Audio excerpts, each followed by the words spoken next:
안녕하세요. 책 읽는 오로라입니다. 오늘 소개할 작품은 양희옥 작가님의 단편소설 그 무덥던 그해 여름입니다. 이 작품은 양희옥 작가님의 소설집인 어울리지 않는 멍에에 실려있는 11편의 단편 중 하나인데요. 펴낸 곳은 교음사입니다. 작가님과 작품에 대한 자세한 소개는 아래 더보기에서 보실 수 있습니다. 그럼 지금 작품 속으로 들어가 주인공들을 만나보겠습니다. 구독, 좋아요로 저 오로라와 함께 해주세요. 그 무덥던 그해 여름, 양희옥. 그해 여름은 결코 잊을 수 없는 내 인생에 가장 큰 아픔이 있었던 해. 새마을 지도자들이 판문점을 가기로 받아놓은 날이 6월 30일인데 29일 날 남편이 갑자기 쓰러졌다. 난 앞뒤 가릴 여유도 없이 광주 기독교 병원으로 남편을 이송했다. 1시간 전 내게 연락을 받고 셋째 시동생인 정훈이와 시어머니가 응급실로 미리 와 있었다. 어째서 저런다요? 나도 모르죠. 혈압인지 뭔지 검사해보면 결과가 나오겠지요. 또 술 먹었어? 형님이 언제라고 술 안 먹는 날 있더래요. 요새 다리를 깁스하고 있는데 어떡해? 알코올 중독이라 잠시도 술을 안 마시면 죽을 것 같은가 봐요. 하여간 형님은 죽어야 말제. 그놈의 술 몸서리가 나네. 시어머니는 심상찮은 얼굴로 자꾸 내 얼굴을 쏘아보면서 물었다. 마치 내 얼굴에서 무슨 단서라도 찾아내려는 듯 말이다. 그럼 다친 데도 없는디 뭐 땜시 저런다냐? 제가 어떻게 알아요? 의사가 진찰하고 있으니까 곧 병명을 알게 되겠지요. 의사는 CT 촬영을 해보자며 뇌가 심한 충격을 입은 것 같다고 했다. 잠시 후에 CT 사진이 나왔는데 거기에 잡힌 것이 없으니 일단 중환자실로 옮기고 정밀 검사를 하자고 했다. 금요일 오후라 촬영실 직원은 이미 퇴근해 버려서 당장 정밀 검사도 못하고 어쩔 수 없이 월요일까지 기다려야 한다. 나는 어서 월요일이 되기를 애타게 기다리고 있는데 뒷날 오전에 시어머니가 신우들이랑 정훈이 내외를 데리고 왔다. 이런 경황에 시갓집 식구들을 보니 너무 반가웠다.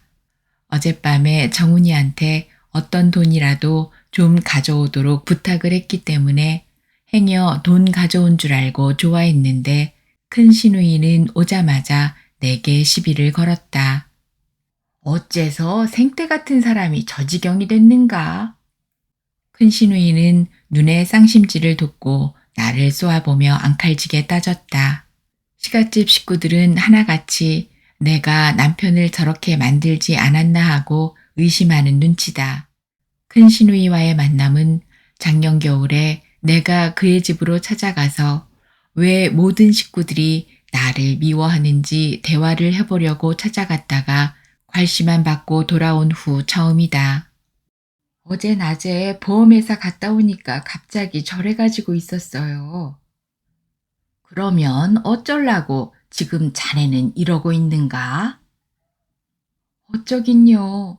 어제 CT 촬영을 해도 안 나타나니까 MRI라는 정밀 검사를 해야 한다는데 돈이 없어서 시아제를 기다리고 있지요. 자네는 돈 벌어서 정훈이 족간디? 정훈이 돈 가져오기만을 기다리고 있어. 촌에서 그 많은 농사 지어서 그 돈 어디다 씹어먹고 그런 돈도 없어. 보험회사까지 댕긴 여편네가 그런 돈도 없어. 그래놓고도 잘했다고 낯바닥 치켜들고 누가 지까지 것 보고 형제간 집 찾아댕기라 했간디. 찾아와서 진소리 짧은 소리 했산단께. 아무리 손이 시누라지만 터무니없는 상상으로 나를 몰아세우니 오장육부가 발칵 뒤집혔다. 형님은 항상 돈을 쌓아놓고 사시는가 몰라도 나는 이 집 문전에 들어서면서부터 생전 허덕이고 살았소. 그리고 요즘 농촌에 무슨 돈이 있대요? 내 땅 한 대지기 없이 남의 농사 지어봤자 골병만 남지요. 시끄러. 자네같이 거짓말 잘한 사람 이 세상에는 없은께. 누가 그런 거짓말 고지 들을 사람 있간디? 또 거짓말을 주워 붙이고 있어? 곁에서 셋째 시누이도 장단 맞추느라 남편 죽으라고 빈 사람은 이 세상에서 성님밖에 없을 거여잉? 남편 죽고 나면 성님은 좋아서 춤추겠네 한다. 그러잖아도 남편이 쓰러져서 눈앞이 캄캄한데 위로는커녕 이렇게 억지 소리들을 해서 나를 괴롭혀야 신우맛이 나는가 싶어 분하기 짝이 없었다. 잔뜩 미운 짓을 할 때는 차라리 되져버리라고 했어요.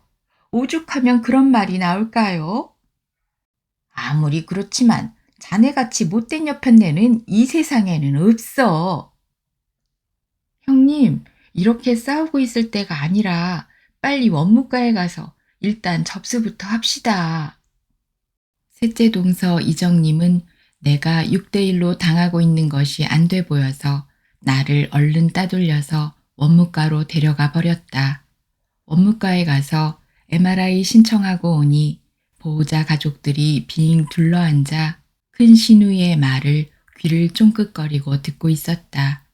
내가 뒤에 서 있는 줄도 모르고 시누이는 입에 개거품을 물고 나를 천하의 불량녀 만들고 있을 때 정훈이가 자기 누나 곁으로 가서 발로 신호를 했다.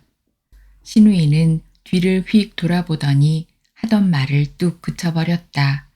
구경꾼들은 시누이의 이야기에 구미를 당기고 열심히 듣는데 내가 나타남으로 인해 흥미진진한 남의 가정사를 끝까지 듣지 못해서 아쉬워하는 눈치다.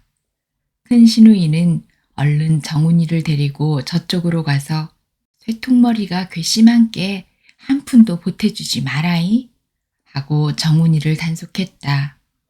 다 같은 형제간인데 이 마당에 그런 말씀을 형님 입으로 해야 되겠어요? 시형제간 팔남매가 전부 국졸 아니면 무학자들이다. 그런 수준에 있는 사람들이 입은 어찌 그리 다사한지 주위 사람들에게 많은 지탄을 받는 자들이다. 시어머니는 항상 개떼처럼 자녀들을 몰고 다닌 것은 자기가 어떤 만행을 해도 기가 센 딸들이 자기를 비호해 주니 그렇다.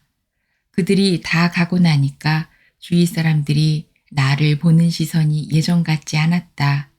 그래서 곁에 있는 젊은 여자한테 물었다. 아까 나 없을 때 우리 신우들이 뭐라고들 하던가요? 아줌마가 그렇게 못 배웠고 교양이 없다 하고 원래는 자기 친정이 잘 살았는데 아줌마가 시집와서 어떻게 싸납고 못됐던지 살림을 다 말아먹었다고 하더군요. 자기 친정 부모도 아줌마가 쫓아내서 딸들이 생활비 대서 살린다고 하고 옛날에 아줌마 남편이 청부업을 해서 돈을 몇 보따리 갖다 줬는데 친정에 숨겨놓고 안 쓰고 무슨 일만 있으면 시동생 것만 뺏어 쓰려고 한다고 하던데요. 그리고 지금도 아무리 망한 친정이라 해도 아직도 재산이 많다고 하던데 자기 남편 일로 자기 돈은 안 쓰고 시동생 것만 뜯어 쓰려고 한 게 안 믿겠소? 아이고, 순 거지 같은 것들이 지랄들 하던갑네. 양아치보다 못한 것들이 주둥이들만 까가지곤. 아줌마가 상식적으로 생각할 때 그 말이 믿어지던가요? 누가 남의 가정사를 아나요? 아줌마 신우들이 그렇다 하니깐 그런갑다 하제. 그래서 한쪽 말만 듣고는 송사를 못한다 했지요. 가만히 있으면 중이나 가지. 불쌍한 것들. 구태여 나그네들에게 좋지 않은 가정사를 구체적으로 설명할 필요가 없으니 그쯤 하고 말았다. 신우들은 병원 대합실에서 내 의중을 떠보기 위해 시어머니를 첩자로 보낸 듯 했다. 네 남편 죽으면 어떻게 살래? 저 죽는다요? 누가 그러던가요? 죽는다고? 만약에 말이요. 만약이나 매나 나는 아직까지 죽는다는 생각 안 했기 때문에 모르겠네요. 그렇지만 어쩝니까? 명이 짧아서 죽는 것을. 아이들 키워놨으니까 아이들하고 살지요. 여태껏 아범덕으로 산 줄 아세요? 어제 아침에 겨우 밥 한 술 뜨고 보험회사에 출근했다가 집에 와보니 그 지경이 돼서 그때부터 지금까지 물 한 모금 먹지 못해 파김치가 되어 있는 내게 시갓집 식구들은 엉뚱한 생각만 하고 나를 코너로 몰았다. 당장 욕이라도 하고 싶으나 손에 땡전 한 입 없으니 시어머니의 처분만 바라고 있는 내게 식사 여부는 어느 누구도 묻지 않고 자기들 상식대로 나를 의심의 도가니로 몰아넣으려고만 했다. 밤이 되니 큰 시누이는 남편까지 데리고 시어머니 앞세우고 또 중환자실로 왔다. 그녀는 자기 남편에게 뭐라고 코치를 했는지 오자마자 내게 따지고 들었다. 큰처남댁, 지금 어쩔 계산으로 이렇게 막연히 앉아있어? 오늘은 토요일이고 내일은 일요일, 모레 월요일이 돼야 촬영 기사가 온다는데 어쩔 수 없이 그때까지 기다려야 한다잖아요. 그럼 병원비는 어떻게 할 거요? 지금 내 손엔 돈 한 푼 없으니까 정훈이 시아제더러 좀 빌려달라고 했어요. 어떤 돈이 됐던 간에 일단 사람을 살려놓고. 내 말이 채 끝나기도 전에 큰 시누이는 도끼 눈을 하고 대들었다. 돈 벌어서 정훈이 져간디? 정훈이만 믿고 있어? 전에 내 동생이 벌어다 준 돈 어디다 숨겨놓고 정훈이 낮바닥만 쳐다보고 있어. 거짓말을 해도 유만분수지. 형님 동생이 무슨 돈을 벌어왔다고 그런 억지 소리를 해요. 벌어다 주기는커녕 내가 번 돈까지 헛구멍에 쑤셔놓고 그 바닥에서 더 이상 장사도 못하게 만들어서 시골로 피난 왔는데 어디서 그런 터무니없는 거짓말을. 무엇이 억지 소리요? 작년에 배수술 했을 때도 지구돈은 10원도 안 쓰고 정훈이 돈만 뺏어 쓰고 불량한 것들이. 지금 몇 번째 병원에 입원했는데 그동안 아무도 단돈 한 푼 안 보태주다가 작년에 작은 시아제가 30만 원 줬어요. 나는 그것도 그저 말지 않았어요. 농사지어서 고춧가루와 메주, 쌀, 잡곡 등등으로 그 대가를 충분히 해줬어요. 그런데 나한테 보태준 것도 아니고 자기 형 치료비 좀 도와준 것을 가지고 형님은 뭐 때문에 배가 아파합니까? 오늘 낮에도 시아제한테 뭘 했어요? 쇠퉁머리가 괘씸한 게 단돈 10원도 보태주지 말라고 당부하셨죠? 윗사람이 돼가지고 죽어가는 동생은 어서 죽도록 부채질하고 작은 시아제는 유별나게 싸고 돌았죠. 세상에 자기 형제간부터 있고 없는 것을 따져서 이토록 괄시를 하니 만약 남편이 죽기라도 하면 남들은 어떻겠어요? 나는 분함을 이기지 못해 오열을 터뜨리고 말았다. 어따 대고 또 거짓말이야. 이 세상에서 자네 말 믿어줄 사람 한 사람도 없은께 그런 거짓말 그만해. 약자는 진실을 말할 권리도 없는가요? 지금 누가 거짓말로 올가미를 씌우는데 날 보고 거짓말한다고요? 하늘에서 날벼락 맞을 짓 그만들 하시오. 나는 신우 남편 앞에서 신우이의 억지 소리를 반격했다. 자기 처의 악랄함을 보여주기 위함이다. 신우 남편은 내 앞에서 자기 부인을 나무랐다. 조용히 못해?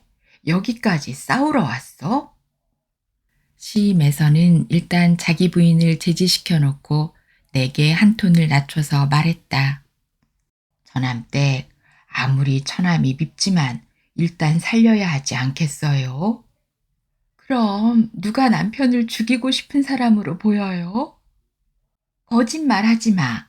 누가 그 속 모를 줄 알고 살리고 싶은 마음 있으면 저런 사람을 두고 판문점인가 어딘가 못 간 것을 아쉬워한담서? 그래요. 이런 일이 없었다면 오늘쯤 판문점을 갔을 텐데 이런 일 때문에 못 갔다고 곁에 여자한테 말했어요. 그 말이 그렇게 잘못인가요? 그리고 당신은 지금 세상 다 살았다고 내 형편이 이 지경인데다 대고 이토록 모질게 할 수 있어요? 당신도 자식이 육남매나 되니까 두고 봅시다.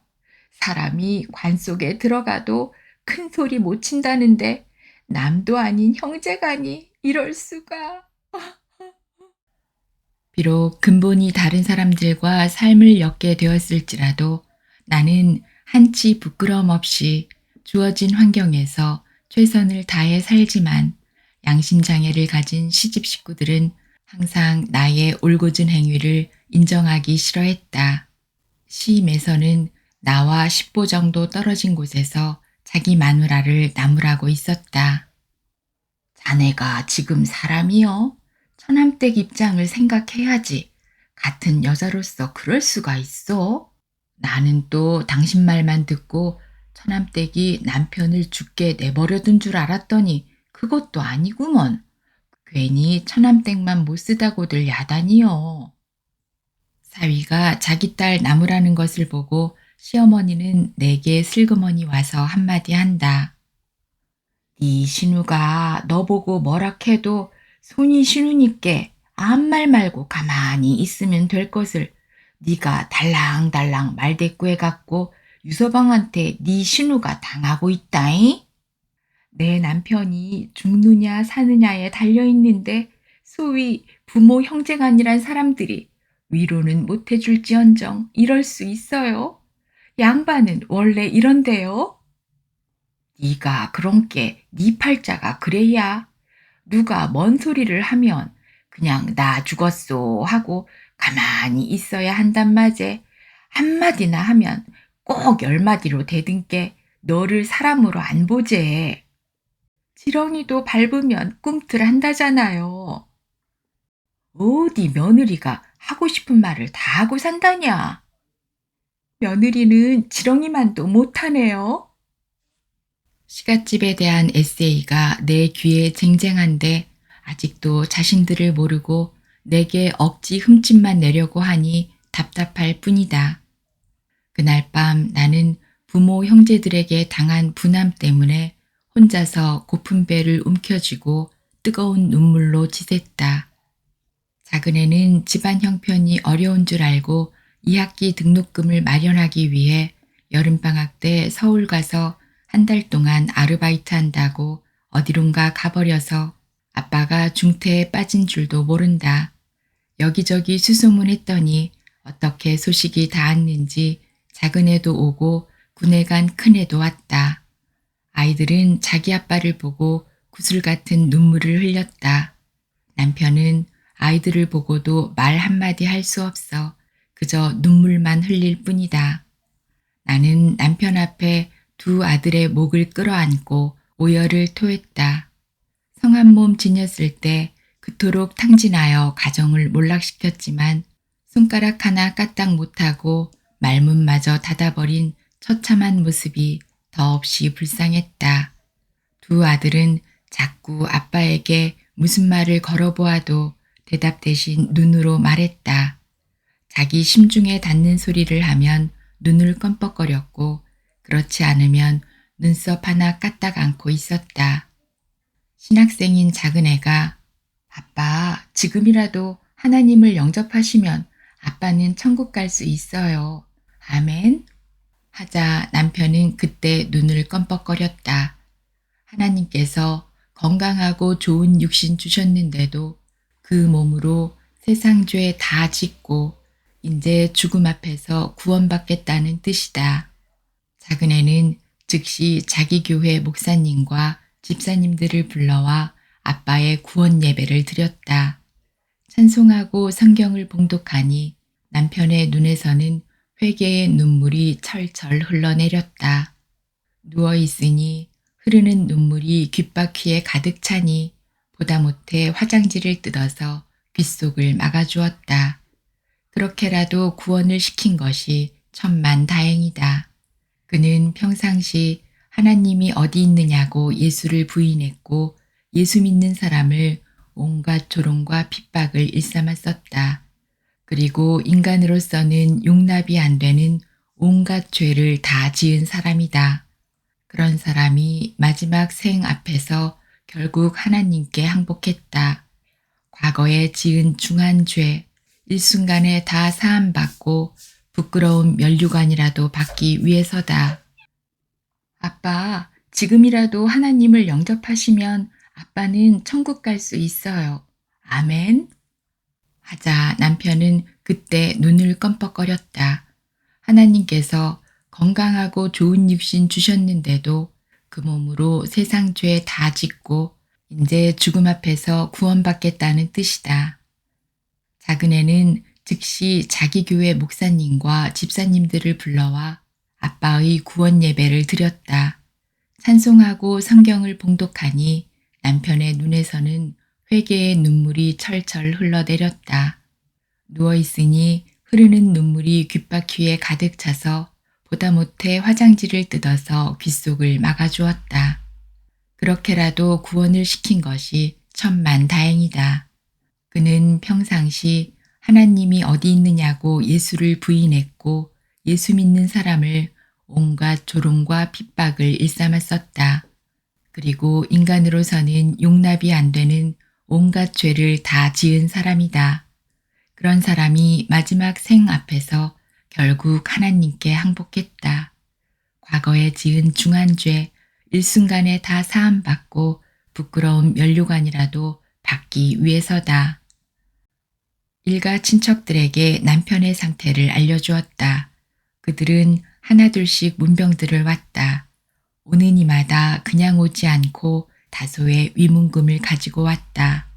남편을 보는 이마다 고개를 살래살래 저었다. 가망이 없다는 뜻이다. 나는 어떻게 해서라도 꼭 살려야겠다는 결심으로 여기저기 전화로 돈 운동을 했다. 돈만 있으면 남편을 살릴 수 있을 것만 같았다. 당숙 한 분이 문병을 와서 내게 위안의 말씀을 해주셨다. 자네가 못 당할 일을 너무 많이 당하는군. 하필이면 농촌에 돈이 없을 때 또 이런 일을 당했으니 자네 마음이 얼마나 애타겠는가. 그렇지만 염려 마소. 하늘이 무너져도 솟아날 구멍이 있다네. 내가 정훈이를 만나서 자네 형편을 얘기하고 다소 도움이 되도록 설득을 해볼라네. 너무 염려 말고 자네 마음이나 단단히 먹소. 예, 아재, 감사합니다. 내가 행실을 그릇되게 하지 않았으므로 어려운 일을 당할 때마다 주위에서 동정을 해주었다. 오직 시갓집 식구들만 항상 자기들 상식대로 나를 모략할 뿐이다. 오후에 당숙은 다시 오셔서 내게 알려주셨다. 내가 오늘 낮에 정훈이를 만나서 자네 형편을 말했더니 염려 마십시오. 저희들은 형제간에 의논하여 200만 원 정도는 준비하려 합니다. 라고 말하더군. 그래도 자네 시형제간에 정훈이라도 좀 사는 놈이 있으니 다행 아닌가. 참 기특하더군. 그러니 염려 말고 자네가 정신을 똑바로 차리고 끼니도 거르지 말고 잘 먹고 잘 견뎌야 하네. 예, 감사합니다. 나는 시동생에게 차마 입을 열 수 없었는데 나를 대신해서 내 형편을 전달해 준 당숙이 정말 고마웠다. 정훈이가 당숙 앞에서는 나를 도와줄 듯 명쾌하게 말했다고 하지만 그 말을 믿어서는 안 된다. 원래 그들은 다중인격체로 온유월 단수를 변하듯이 쉽게 변질이 잘 되는 사람들이기 때문이다. 손꼽아 기다리던 월요일이 왔다. MRI 촬영 결과가 나온다니 정훈이는 자기 일을 재백사하고 내 뒤를 졸졸 따라다녔다. 내가 행여 의사와 짜고 무슨 흉계라도 꾸밀까 봐서 감시하는 눈치다. 나와 정우는 함께 담당의를 만났다. 도대체 우리 형님 병명이 뭡니까? 뇌경색증입니다. 원인이 뭡니까? 이 환자는 뇌에 심한 충격을 입어서 생긴 병입니다. 자기 몸을 어디다 심하게 부딪혀서 피가 뭉쳐서 그 피가 온몸을 도는데 굵은 핏줄은 통과하지만 숨골로 올라가는 가느다란 실핏줄은 통과를 못하고 막혀버리니까 숨골 밑으로는 완전히 마비가 돼버렸습니다. 담당의는 정훈에게 알아듣기 쉽게 병명과 원인을 설명해 주었다. 어젯밤 큰애는 뜬 눈으로 제 아빠 곁을 지키다가 뒷날 부대로 떠났다. 이런 아빠를 두고 국가의 메인 몸이라 떨어지지 않는 발걸음을 억지로 떼면서 내게 부탁했다. 엄마, 내가 1년 반만 있으면 제대하니까 무슨 일을 당하더라도 그때까지만 참아.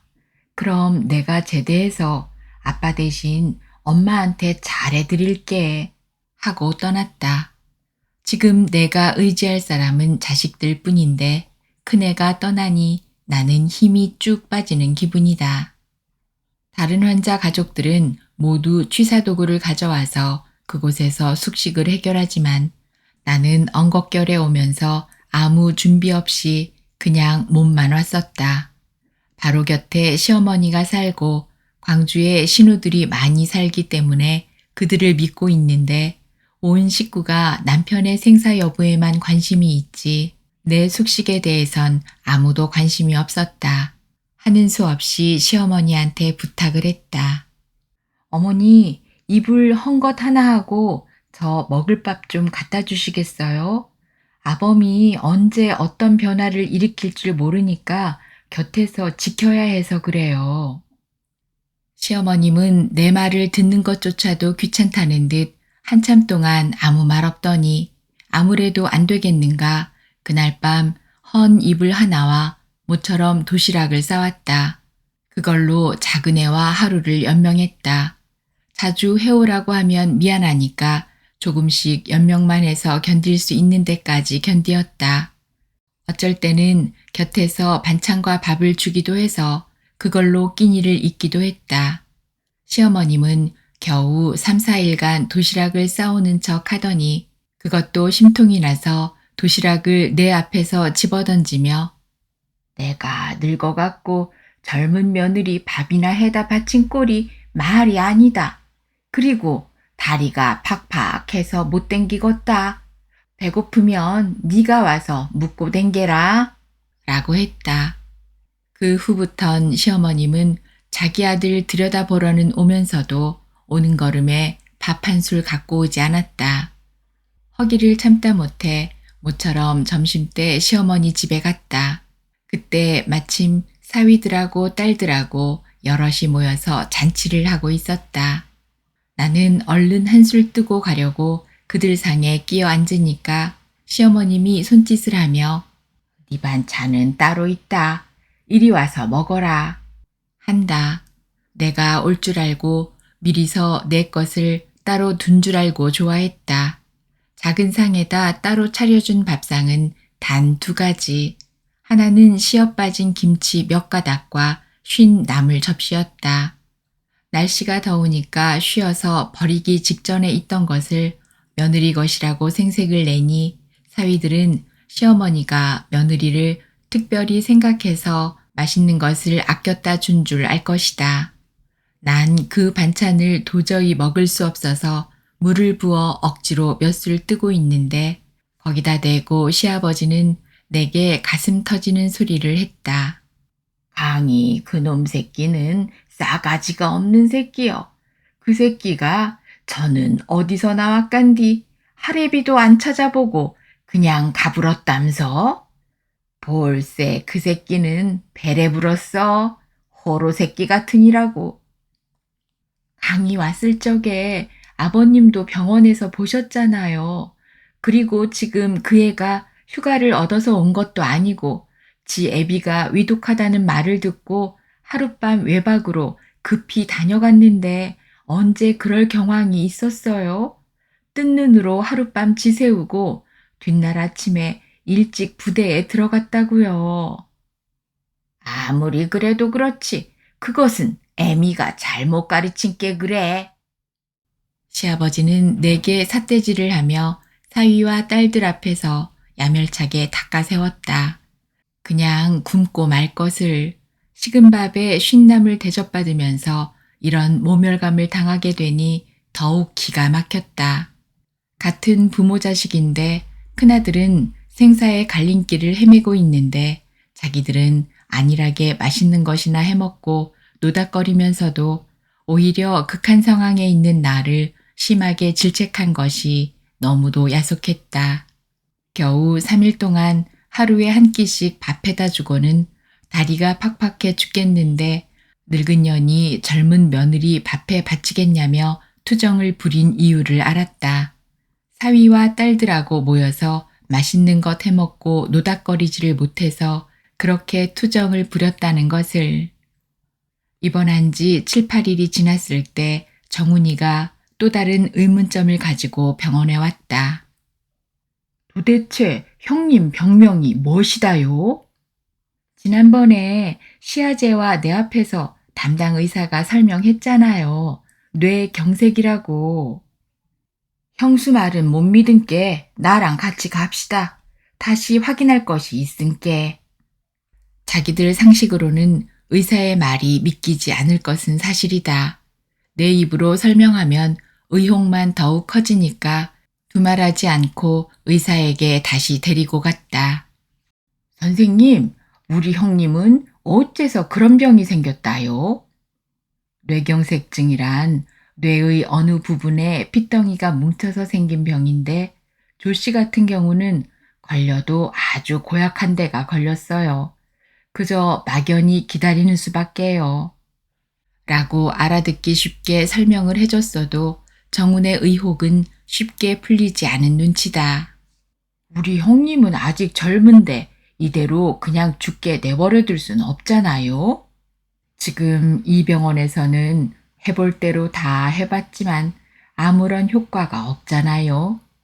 자세히 설명을 하면 굵은 핏줄이 막혔다면 지금까지 한 치료가 효과가 있을 텐데 이 환자의 경우는 아주 미세한 혈관, 그것도 머리카락같이 가느다란 숨골로 올라가는 혈관이 막혀서 수술도 못합니다. 그럼 만약에 미국 같은 선진국으로 데려간다면 가능할까요? 우리 병원에 있는 기구도 선진국 못지않은 기구로서 미세한 것까지 다 잡아내는 기계인데 구태여 미국까지 가서 치료를 하시겠단 말씀인가요? 비행기 삭시며 미국은 의료비가 비싸서 그 돈을 어떻게 감당하려니와 가다가 잘못될 수도 있습니다. 원이나 없게 그렇게 해봤으면 하는데요. 우리 형님이 벌어놓은 돈 쓰고나 죽게 말입니다. 그건 가족들과 상의해서 하십시오만 이런 위급한 환자를 비행기에서 받아줄 리 없고 받아준다 해도 미국까지 가셔도 별 수 없습니다. 잘들 생각하십시오. 시집 식구들은 원래 후라이쟁이들이라고 소문이 났지만 자기 형의 행실을 가장 가까이서 가장 오래도록 지켜본 정훈이 입으로 저런 말을 하니 어처구니가 없어서 코웃음이 나왔다. 94년 여름, 그 해는 유난히도 덥고 가뭄이 계속되었다. 시골의 농사와 가축들이 걱정되었다. 아무리 말하기 어려워도 부모니까 시어머니한테 또 부탁을 할 수밖에 없다. 어머님, 저 시골 가서 농사일 좀 하고 올 테니 며칠만 아범 곁에 계셔주세요. 유익이는 어쩌고 나보고 있으라고 그러냐? 유익이를 데리고 가야 경운기를 끌어서 농약도 하고 일도 같이 하지요. 나 혼자 가봤자 농약도 못해요. 빨리 갔다 와. 나는 병원에 오래 못 있어. 머리가 아파서. 자기 아들이니까 내가 사정하지 않아도 당연히 어느 한쪽을 책임지고 맡아야 할 뿐이 크게 인심이나 쓰는 척 내질렀다. 집에 와보니 병원에서 상상했던 대로였다. 가축들은 비쩍 말라있고 들에는 우리 곡식만 타들어갔다. 너무 혹서가 계속되고 긴 가뭄으로 인해 너나 없이 밤잠을 자지 않고 논에 물을 대려고 물고 곁을 지켜 서 있는데 주인도 없는 우리 논에 누가 물 대줄 리 만무다. 속담에 농사 지어 놓고 아제비도 찾는다고 체면불고하고 자기 논부터 물을 끌어대려는 것이 농부들의 심리다. 나는 주위의 논 주인들한테 사정을 했지만 가뭄엔 농촌 인심도 흉흉할 수밖에 없었다. 하는 수 없이 밤에 도둑물을 대고 말았다. 윗논에 물꼬를 조용히 터서 우리 논으로 내려오게 하면 밑에 물을 위로 퍼올리지는 못하겠지라고 양심에 가책될 짓을 하고야 말았다. 이 농사라도 지어야 병원비를 다소라도 충당할 수 있기 때문이다. 시골에 온 지 3일도 못 돼서 시어머님은 급한 소리를 했다. 아이야, 나 여기 더 이상 못 있겠다. 빨리 와라. 나는 원래 비위가 약해서 병원에 오래 못 있는다. 도대체 거기서 뭐하고 자빠졌냐? 어머님, 며칠만 더 계세요. 여기 일이 엉망진창이에요. 올해 못하면 내년에 짓재. 무엇이 걱정? 고까진 놈의 농사가 크냐? 어머님, 고생스럽지만 조금만 더 계세요. 기왕 왔으니까 대강 좀 해놓고 가야지요. 농사도 지어야 돈을 쓸 게 아닙니까? 아, 어서 와. 오늘 안 오면 나 집에 가불란다. 그러고 차라리 퇴원에 가불어라. 나 귀찮아 죽겠다. 시어머님은 일방적으로 전화를 끊어버렸다. 하는 수 없이 뒷날 다시 병원으로 갔다. 남편의 상태는 여전했다. 눈동자만 살아서 또록또록 굴렸고 여전히 말 한마디 못하고 손가락 하나 까딱 못했다. 어머님은 어디 가셨어? 남편은 그저 눈물만 글썽였다. 지금은 술에 취하지 않은 맑은 정신으로 생각건대 자신의 방탕함으로 인해 내게 얼마나 많은 고통을 주었는지 또한 자신의 처지를 생각할 때 후회의 눈물 같기도 했다. 시부모한테 전화를 하니 아무도 받지 않아서 정훈이 집에 해보니 정훈이 아들이 받았다. 엄마 아빠는 어디 갔냐? 할아버지 할머니랑 고모들이랑 엄마 아빠 모두 무등산에 봉고차 타고 놀러 갔어요. 그럼 너는 왜 안 갔냐? 나는 공부하려고 안 갔어요. 그때서야 어젯밤 시어머님이 나를 다그치듯 빨리 와서 퇴원해가 라는 뜻을 알 수 있었다. 죽음이 눈앞인 아들을 내게 인계하고 자식들 놀러 가는데 끼려고 그랬다는 것을. 보호자를 환자 곁에 10분 이상 못 있게 하니 쫓겨나와서 보호자 대기실 한쪽 구석자리에서 전화 심부름을 해주었다. 사방에서 환자 가족 찾는 전화가 자주 걸려와도 누가 연결해주는 이 없으니 보다 못해 내가 가족 간에 통화를 연결시켜줬다. 저 아주머니는 누구 보호자인데 이렇게 성근지게 전화 심부름을 잘해준다요? 70대로 보이는 할머니가 내 행실을 달리 보고 물었다. 그러자 곁에 있는 60대로 보이는 아주머니가 설명을 했다. 어저께 금덩어리 주렁주렁 찬 노인네가 딸들 몽땅 데리고 와서 부자인 척하고 며느리 흉 실컷 본 그 할머니 며느리다요. 그 말을 들은 나는 얼굴에 화롯불을 끼얹은 것 같았다. 내가 농사일 하러 간 사이 환자를 지키겠다고 온 시어머니가 보호자 대기실 가운데로 체면불구하고 파고들어 한 대밖에 없는 선풍기를 자기들 앞으로만 끌어당겨 놓고 딸들하고 며느리를 천하에 죽이려 만들었는데 그 죽이려니 바로 나라는 것을 알고 깜짝 놀랐다. 그 중에는 그들 말이 사실인 줄 알고 도대체 어떻게 생긴 것이 그딴 희귀종이 있나 꼭 한번 봐야겠다고 벼르는 사람도 있었단다. 오, 그래? 그런디 말 듣기하고는 영 틀리네. 그러게 말이여. 세상 얌전하게 생겼구만. 그렇게도 몹쓸년 취급을 하고 야단이었어.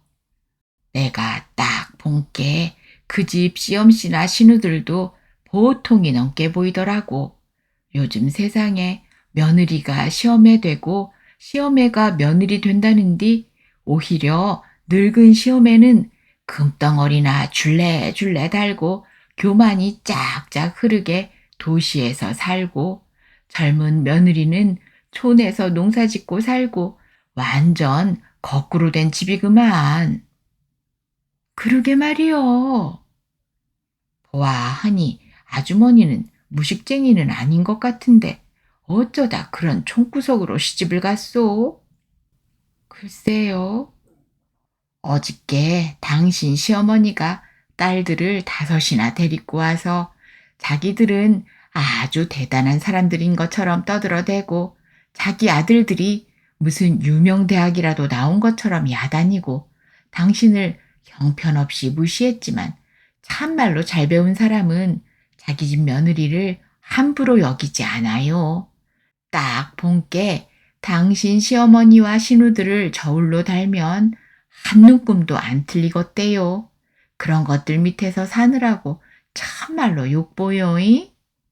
그리고 말이여, 남의 가정사정은 모르지만 요새 젊은 것들 돈 좀 있으면 도시에서 발랑 까가지고 할랑거리고 살라고 하지. 누가 총구석에서 땀 쫙쫙 흘려가면서 농사짓고 살 사람 있간디?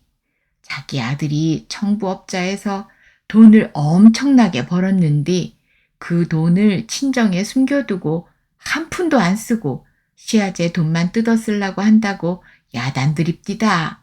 도대체 당신 남편이 무슨 대학 나왔으며 무슨 청부업을 해서 돈을 그렇게 많이도 벌었다요? 나는 어처구니가 없어서 헛웃음만 쳤다. 빈수레가 요란하다고 항상 자기들이 캥기는 게 많으니까 나를 헐뜯고 씹어 밟아버리려는 양심장애자들이 불쌍해 보였다. 문병 오는 사람마다 그냥 오지 않고 위로금을 몇 푼씩 주고 가면서 나를 위로해 주는데 시집 식구들은 23일 동안 여러 차례 감시차 왔다 갔지만 병원비 한 푼 협조해 준 일이 없었다. 귀찮은 게 차라리 퇴원해 가라고 단 며칠도 자식 곁을 지킬 수 없다는 시어머니의 말이 자꾸 내 머릿속에 맴돌았다. 내 맘대로 퇴원시킨다면 시갓집에선 무슨 모략을 할지 모르니 퇴원도 내 맘대로 하지 못하고 있는 실정인데 시어머니 입으로 직접 말했으니 나는 담당 의사를 찾아가서 의논을 했다. 선생님, 제 남편을 퇴원시키면 어떻겠습니까? 그러잖아도 말씀드리려고 했습니다. 여기 더 봤자 아무 효과가 없습니다. 차라리 집으로 모시고 가서 조용히 준비하는 것이 좋을 듯 합니다. 아무 희망 없는 환자 때문에 살릴 수 있는 환자를 받을 수가 없어요. 중환자실 침대가 한계가 있어서 말입니다. 가족들하고 일단 의논을 해봐야겠습니다. 정훈이와 의논하려고 시어머니 집으로 오라고 했다. 시아제, 인제 더 이상 형님을 병원에 둘 수 없으니 집으로 퇴원을 시켜야겠어요. 의사 선생님도 그렇고 산소호흡기하고 석션기 사서 집에서 치료하면 병원에서와 똑같다니까 차라리 집으로 모시고 가겠어요. 알아서 하시오. 퇴원하려면 현재 밀린 병원비도 모자라는데 석션기며 산소호흡기 마련할 돈이랑 환자 수송비랑 당장에 내가 어디서 구할 수 없는데 어떻게 하지요? 돈을 빌려 쓸 수 있는 데까지 다 빌려 쓰고 더 이상 융통을 못 하겠는데. 이 여자를 그냥 콱! 우리 형이 벌어준 돈 어디다 숨겨놓고 무슨 일만 있으면 나한테 손 벌리고 있어? 나보다 10살이나 어린 정훈이는 시부모 앞에서 주먹을 높이 축혀들며 곧 나를 때릴 듯이 눈을 부라렸다. 나는 순간 억장이 무너진 듯 했다. 아니, 이게 무슨 소리여?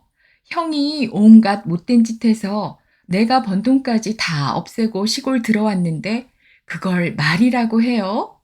숨겨놓은 돈 있으면 미쳤다고 시골로 들어갔겠어요? 큰 누나 입에서 그런 터무니없는 말이 나와서 어안이 벙벙 했는데 바로 시아제가 만든 말이군요. 그리고 뭐? 이 여자를 콱 어째? 남편이 쓰러지니까 가장 가까운 부모 형제간이 나를 괄시하니 만약 죽고 나면 나는 어디를 바라보고 살까? 나는 방바닥을 치고 통곡했다. 그래도 정훈이는 눈썹 하나 까딱 않고 오히려 내게 삿대질을 하며 큰 소리를 쳤다. 이 여자야, 당신도 사람이라고 내 앞에서 낯짝 내밀고 뭐라고 주둥이 놀려? 어머니 아버지 쫓아내고 당신이 지금 잘 되고 있어?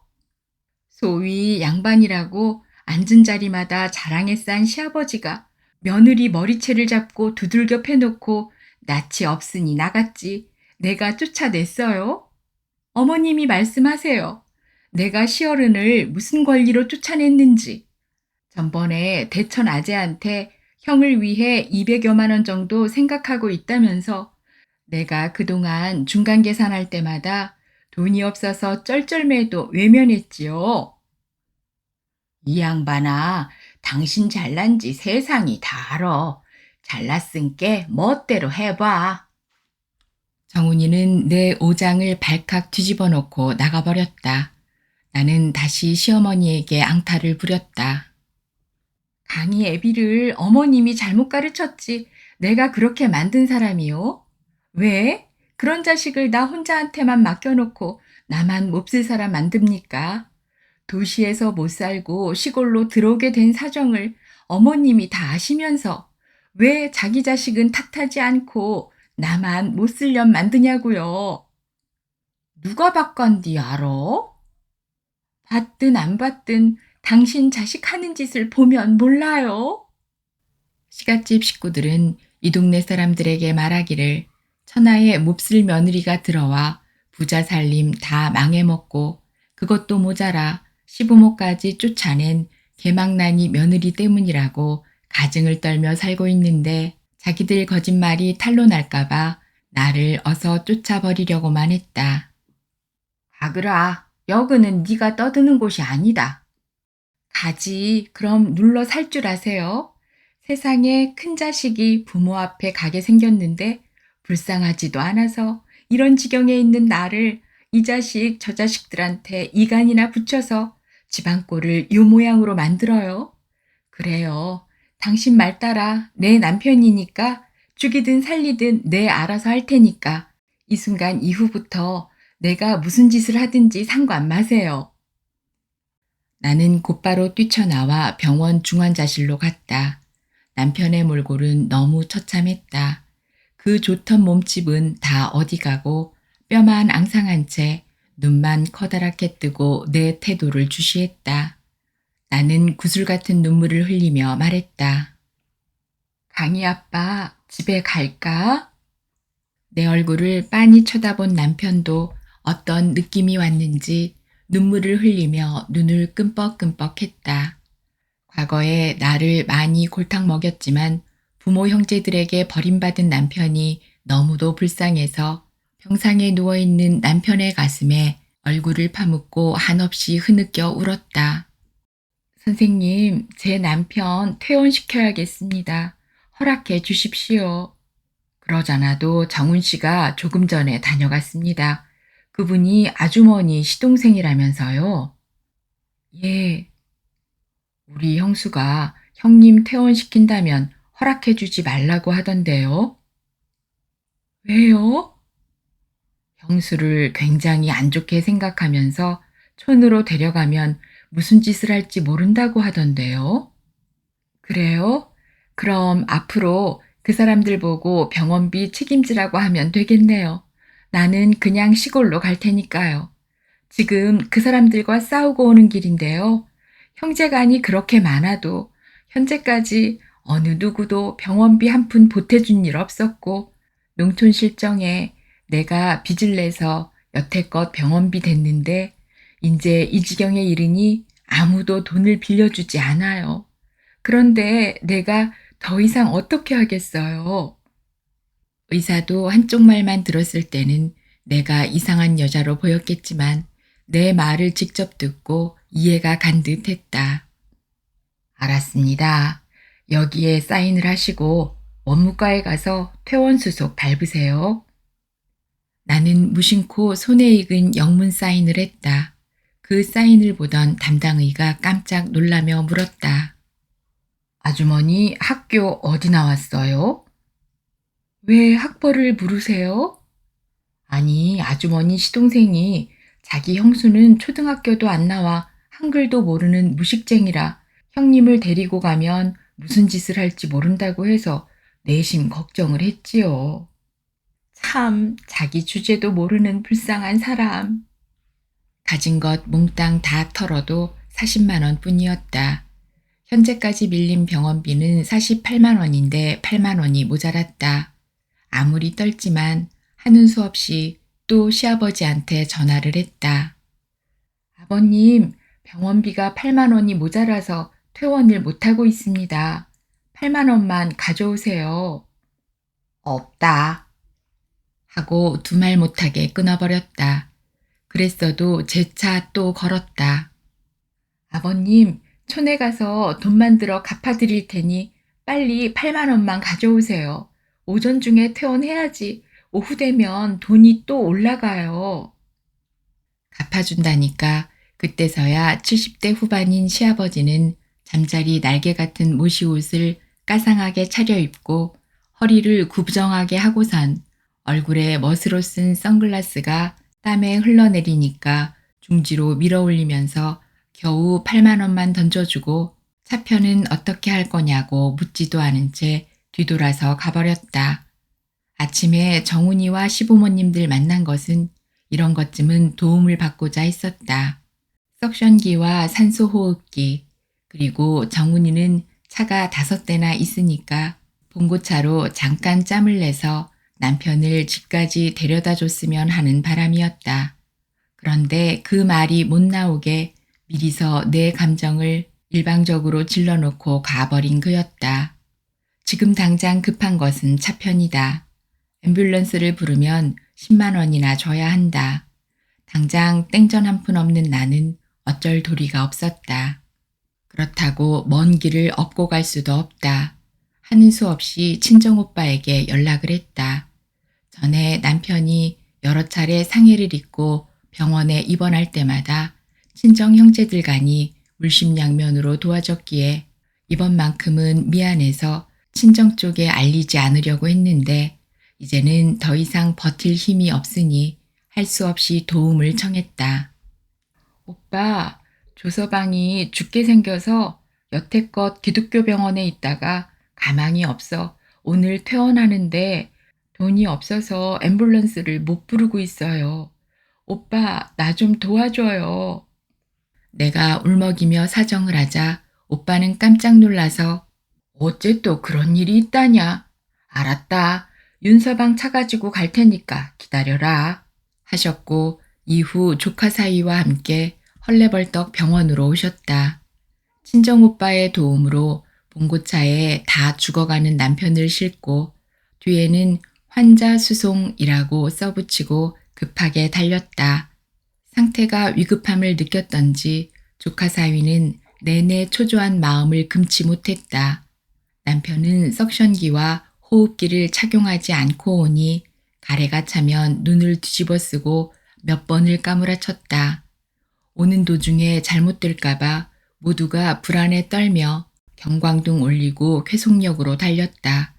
마당에다 차를 대놓고 장작개비 같은 식물인간 남편을 조심스럽게 내려서 자리에 눕히기까지 오빠와 그의 사위가 진땀을 뺐다. 겨우 자리에 눕혀놓고 성걸음으로 급히 나가는 오빠를 붙들고 사정했다. 오빠, 만약에 무슨 일 생기면 우리 친정 형제간들과 사촌들까지 다 오라고 해서 우리끼리 송장 치웁시다. 오늘 아침에 내가 정훈이한테 도와달라고 사정하러 갔다가 온갖 멸시만 당했어요. 오빠는 전부터 우리 시갓집 사람들이 양심이라고는 없는 국제 뻔뻔히 족인 걸 알지만 사돈집이라 하고 싶은 말을 참고 눈시울이 붉어진 채 서둘러 막 떠났는데 시어머니가 두 아들과 정훈의 처와 함께 검은 세단차에서 거만스럽게 내렸다. 그들을 본 순간 나는 마치 성난 파도같이 걷잡을 수 없는 분노가 치솟았다. 뭐 하러 왔어? 어떻게 죽이나 구경하러 왔어? 죽여도 내가 죽이고 살려도 내가 살릴 테니 당신들 필요 없어. 가! 내 마음 깊은 곳에 억눌렸던 감정이 폭발하면서 마치 회오리 바람처럼 소용돌이 쳤다. 세상에 동네 사람들 다 들어보시오. 오늘 아침에 내가 강희 아빠 퇴원 문제를 놓고 그래도 부모 형제라고 같이 앉아서 타협을 하려니까 나한테 뭐라는 줄 아세요? 저 잘난 정훈이가 이 여자를 그냥 콱 하고 주먹으로 나를 치려 했대요. 좋은 일은 남이고 굳은 일은 부모 형제라는데 이런 부모 형제 보셨어요? 나는 참았던 분노가 한꺼번에 터지면서 무슨 말부터 해야 할지 몰랐다. 정우는 남들 앞에서 나를 개망신이라도 시켜야겠다는 생각인지 큰 소리를 쳤다. 이 양반아, 당신이 지금 사람이요? 그래, 내가 너희 집에 와서 사람 노릇 못한 건 있나 말해봐. 뭐 남편이 죽게 생겼는데 판문점 못 간 것을 아쉬워한다면서? 그래도 당신이 잘했어? 그래, 내 평생에 그런 기회가 딱 한 번뿐인데 이런 일로 못 가게 된 것을 아쉬워했을 뿐이지. 그렇다고 내가 할 일을 못했어? 이 일이 나 혼자만의 일이건데 시골에 와서 농사일하고 있는 나를 빨리 안 온다고 야단이더니 저런 자식을 버려둔 채 당신들은 봉고차 타고 가족 동반해서 놀러 다녀놓고도 내 탓할 자격 있어? 이 양반아, 당신 입장하고 우리 입장하고 같아? 뭐가 어째? 나는 지금이라도 이혼하면 이 집하고는 아무 상관없어. 그렇지만 당신들은 피를 나눈 부모 형제간인데 입장이 달라? 오, 그렇군요. 이 집은 지체 높으신 양반들이라 불행은 며느리 목, 행복은 당신들 목이구만. 작은 아들 유익이가 보다 못해 나섰다. 엄마는 저리가 있어. 내가 있으니까. 작은 아빠, 너무 그러지 마세요. 오늘도 우리는 돈이 모자라서 할아버지한테 돈 빌려갖고 퇴원했어요. 아무리 그렇지만 엄마가 돈 두고 거짓말할까 봐요. 퇴원비도 차 부를 돈도 없다고 해도 그렇게 냉정할 수가 있어요? 이런 싸가지 없는 놈이 어디 삼촌들한테 대들고 있어. 이 호로가. 두 시동생이 내 자식을 때리는 것을 보니 나는 순간 눈동자가 거꾸로 뒤집혔다. 죽여라, 죽여. 애비가 저렇게 되니까 조카도 눈에 안 보이냐? 이 더러운 인간들아. 내 목숨보다 소중한 자식이다. 니까지 것들이 뭔데 내 새끼 몸에 손을 대? 나는 그래도 니들한테 할 만큼 했는데 은혜를 이따위로 갚으냐? 당신이 도대체 우리한테 한 게 뭐 있다고 껌떡하면 그런 소리를 하요? 뭐 해준 게 없어? 마산에 살 적에 나한테 신세진 것 말할까? 몸뚱이만 와가지고 나한테 빈대살이를 7년 동안이나 했지? 나는 젊은 나이에 다 큰 시동생하고 한 방에 자면서 옷도 한 번 못 벗고 잠자리 한 번 편히 못 가졌다. 어디 그것뿐이냐? 장가간 시아제가 이혼한다고 해서 석 달간이나 한 방에 재워 걷어서 가정 화합시켜줬다. 나무 시누이와 민재는 또 어쩌고. 그만큼이라도 내 형편에 너무 힘들었어. 그것도 형이 벌어서 먹고 산 것도 아니고 내가 저것들 키우면서 밤낮으로 일을 해서 겨우 쌀 사 먹고 살 때였어. 그래도 어머니는 시동생들 나한테 떠맡겨 놓고도 농사 져서 쌀 한 대박 줘 봤소? 아따, 그놈의 밥 해줬단 소리 더럽게 했었네. 그래요. 나는 더럽고 못났으니 그토록 어려워도 혈육의 정을 떼지 못해서 시동생들 거두고 살았고, 어머님은 깨끗하고 잘난 분이라 손자를 곁에 오도 못하게 했지요. 아따, 그만 좀 해라. 아구지도 안 아프냐? 아이고, 징그럽다. 무슨 말 끼우니 그리도 좋으냐? 이게 다 어머님 때문이요.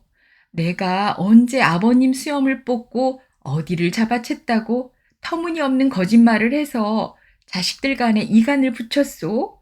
여기 동네 사람들 있으니 다들 물어보시오. 내가 언제라고 당신들처럼 없는 말 지어내고 경우 틀린 짓을 한 사실이 있나? 오죽하면 옛날부터 이 집 사람들 보고 벙어리가 말을 하고 나간 집인데 나보고 잘못 걸렸다고 했겠소? 세상에 이런 경우가 어디 있어? 형수가 그랬잖아요. 우리는 모두가 무식하다고. 무식한 게 그렇죠.